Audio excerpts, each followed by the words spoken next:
সুধী দর্শক, আসলে আমরা আজকে এমন একটা জায়গায় যাচ্ছি যেটা আপনারা আসলে দেখলে হতভম্ব হয়ে যাবেন যে বাংলাদেশ এবং ভারতের মধ্যে একটা মসজিদ, একই মসজিদে ভারতের মুসল্লি এবং বাংলাদেশের মুসল্লি এখানে নামাজ পড়ে একই জায়গায়, তাদের মধ্যে কোনো দ্বিধাদ্বন্দ্ব নাই।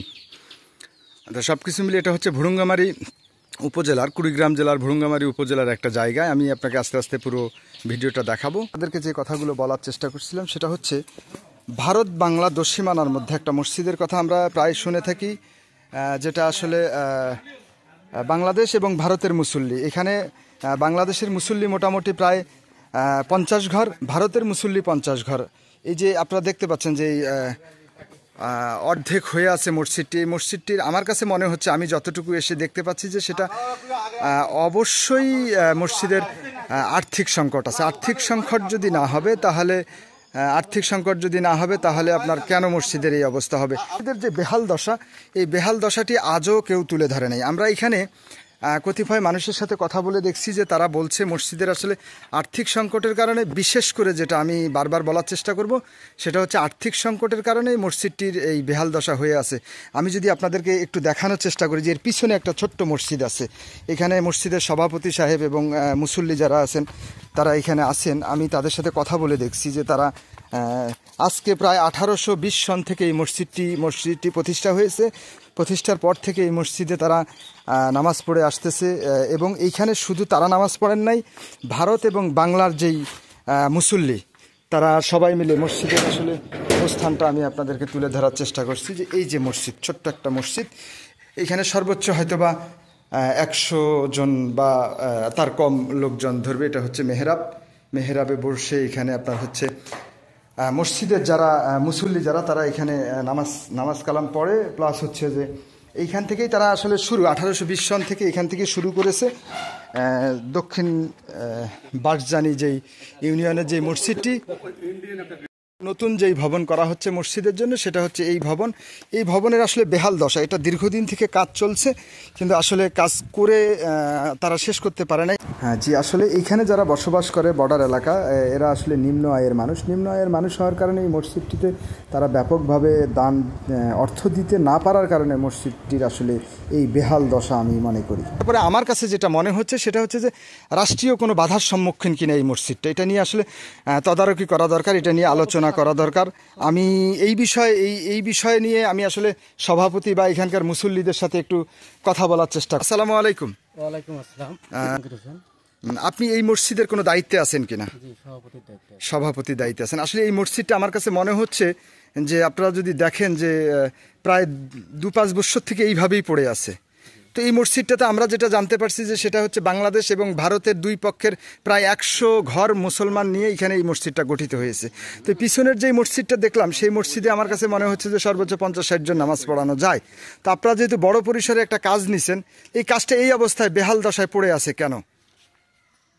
যেহেতু আগে লোক সংখ্যা কম ছিল, এখনো অতিরিক্ত লোক সংখ্যা হওয়ার কারণে আমরা মসজিদটি নতুন করে কাজ শুরু করি, এবং পুরাতন মসজিদের উপর থেকে পানি পড়ে আমাদের খুব অসুবিধা হওয়ার কারণে আমরা নতুন মসজিদ শুরু করি। কিন্তু আমরা অতটুকু বুঝি নাই, কিন্তু প্রয়োজন খুব। কিন্তু আন্তর্জাতিক আইনে আমরা এতটুকু কাজ করার পরে অর্থনৈতিক ভাবে আমরা প্রায় 7 লক্ষ টাকা চলে গেছে। আমাদের এই এলাকাটা খুব নিম্ন আয়ের লোক, এখানে কোনো চাকরি বাকরি নেই। আমরা ইমাম মুয়াজ্জিনকে আমরা ধান দিয়ে ইমাম মুয়াজ্জিনকে আমরা করি। যাই হোক, আল্লাহর অনেক বান্দা অনেক সহযোগিতা করছে, যার কারণে প্রায় 7-8 লক্ষ টাকা চলে গেছে। অর্থনৈতিক কারণে আমরা আটকে গেছি, 1 আর 2 নম্বর হলো আন্তর্জাতিক আইনের কাছে একটু আন্তর্জাতিক আইন কি আপনাদেরকে বাধা দিয়ে রাখছে যে মসজিদ করতে পারবেন না? কেন পারবেন না? এটা কি তাদের জমিতে মসজিদ না আপনাদের জমিতে? বাংলাদেশের জমি।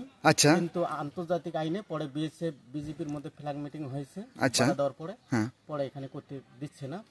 পরে বিজেপি বিএসএফ এর মধ্যে বৈঠক হচ্ছে। তবে আমি আকুল আবেদন জানাচ্ছি বিজেপির মহাপরিচালকের কাছে, কারণ যেহেতু এটা আন্তর্জাতিক আইন, বর্ডারে এই দায়িত্বটা হচ্ছে বিজেপির কাছে।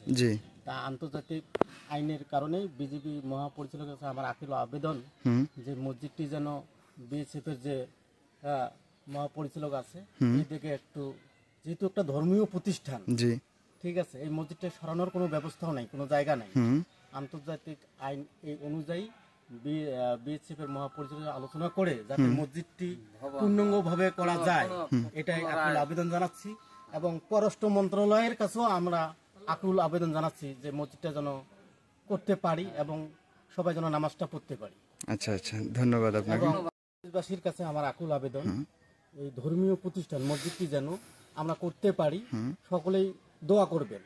এবং আমি একটা বিষয় জানতে চাচ্ছি, সভাপতি সাহেব আপনার পাশে আছে, উনি কিছু কথা বলছেন যে আসলে মূলত আর্থিক সংকটের কারণে এই মসজিদের বেহাল দশা, রাষ্ট্রীয় কিছু কাঠামোর একটা ব্যাপার আছে, সেই সুবাদে মসজিদের এই অবস্থাতে আসলে আপনার বক্তব্য কি? এই মসজিদে কতজন মুসল্লি আসে, কোথার থেকে কারা কিভাবে আসে, আপনি একটু যদি বলতেন। আমার বক্তব্য হচ্ছে যে এই মসজিদটির সুদীর্ঘ 1820 সাল থেকে জি মানে এইখানে ভারত এবং বাংলার মানুষ, দুই পক্ষের মানুষ এই মসজিদে নামাজ পড়ে আসছে। আসলে এটা একটা ধর্মীয় প্রতিষ্ঠান।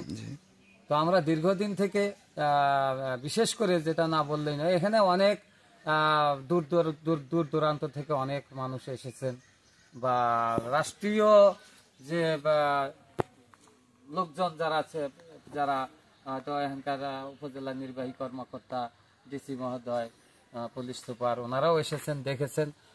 আমরা তাদের কাছেও অবগত করেছি এই মসজিদটির ব্যাপারে। আসলে ইতিপূর্বে একটা টিন শেড ঘর পশ্চিম পাশে এখনো রয়ে গেছে। তো এলাকাবাসীর মানে এপার বাংলা এবং ওপার বাংলা সকলেরই একটা আকুল আবেদন যে এই মসজিদটি যেন এই ভবন নির্মাণ, অন্তত পক্ষে একতলা ভবন নির্মিত হয়, সেই আশাবাদ আমি ব্যক্ত করছি। আচ্ছা, এটা কি মনে করতেছেন যে আর্থিক সংকটের কারণে এই ভবন নির্মাণটা স্থগিত আছে? দুইটি, বিশেষ করে আর্থিক, সর্বপ্রথমে এক নম্বরে আমি বলবো যে আর্থিক। আচ্ছা। আর দ্বিতীয়ত যেটা হচ্ছে যে রাষ্ট্রীয় যে বাধা, রাষ্ট্রীয় বাধা, হয়তো দেখা গেল যে এখানে কাজ শুরু হলো, আমাদের পার্শ্ববর্তী রাষ্ট্র ভারত তারা এসে যে না, এটা 150 গজের মধ্যে পরে এখানে ভবন নির্মাণ করা যাবে না বা ইয়া করা যাবে না, এইভাবে প্রতিবারই দেখা গেছে যে একটি বাধার সম্মুখীন। হ্যাঁ, বাধার সম্মুখীন। যেটা শুনতে পাচ্ছিলেন যে আসলে তারা মূলত কথা হচ্ছে তারা আর্থিক সংকটে ভুগতেছে, এটা হচ্ছে সবচেয়ে বড় কথা। রাষ্ট্রীয় আইন যেটা, সেটা মসজিদের ব্যাপারে আসলে তারা অবশ্যই সদয় হবেন, এটা আমার বিশ্বাস। কিন্তু তারা আর্থিক সংকটের কারণে এই কাজগুলো করতে পারতেছে না। তারা যেটা বুঝাইতে চাইছে যে তাদের আশপাড়শি বা আমরা যদি কেউ এখানে হেল্প করতে চাই, আমরা নির্দ্বিধায় করতে পারি এবং রাষ্ট্রীয় আইন মেনে।